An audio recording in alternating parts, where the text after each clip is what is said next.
ấy chứ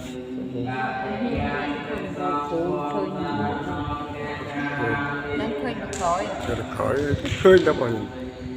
chặt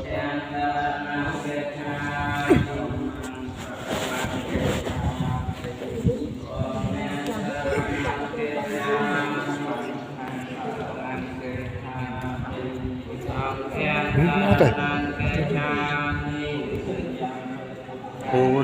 nạp vào nguy thiệt là chạy nạp vào nguy thiệt đấy